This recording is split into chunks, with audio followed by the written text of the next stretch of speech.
So this sacred technology came in answer to my call when I was breaking down. All the old structures were breaking down. When I was called to change, everything in my life had to change.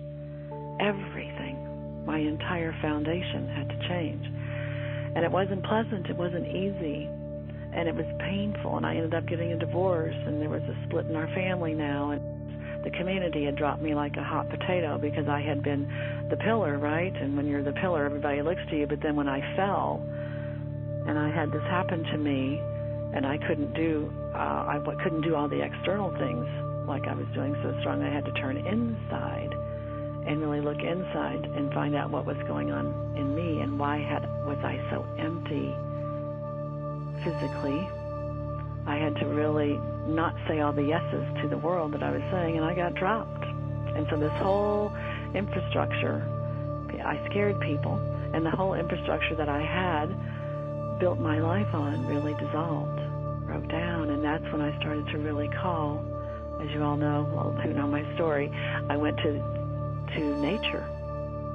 I went to nature and found my connection by going every day to my tree up in the hills behind my home, lying out on that tree after calling upon the divine for help because the pain I was in was so strong.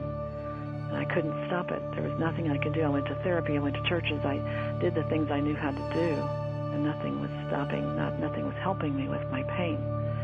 So I really was calling to the divine, to the heavens, and to the earth.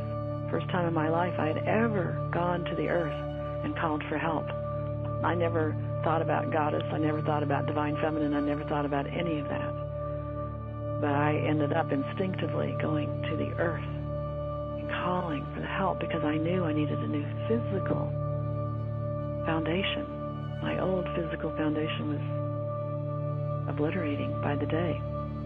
And so when I laid upon that tree after calling for the help, that's when I would go out for a little bit. It wasn't a nap, but it was going out in some way that released me from my pain for about 15 minutes. I was completely in a state of what I really now know as pure awareness, beyond time and space, completely at peace, completely connected to the divine, and completely disengaged for those 15 minutes from the earth plane. And then after 15 minutes, my body would kind of jerk a little bit, and I'd come back, and I'd be here in the now, and I'd see the forest, and sometimes I would see animals around me because they would be attracted by what I was doing. And I realized that I had, as I used to call it back then, I had taken a trip back home. I had gone to my stellar home in some way, and I'd gotten refreshed and replenished, and I had miracles and magic happen for me from doing that one exercise. I would get up from that tree free of all the pain that I carried up there, emotional pain, physical pain, mental pain, spiritual pain. All of that pain was completely erased in that 15-minute stellar journey home. And I was renewed and restored and had hope and a broader perspective for what was going on in my life. I started being tapped into the pain of humanity and realizing that there were a lot of people on this planet that were suffering. And my call for help began to be a call for help for humanity, not just myself and my children, my family, but extending out to all humanity.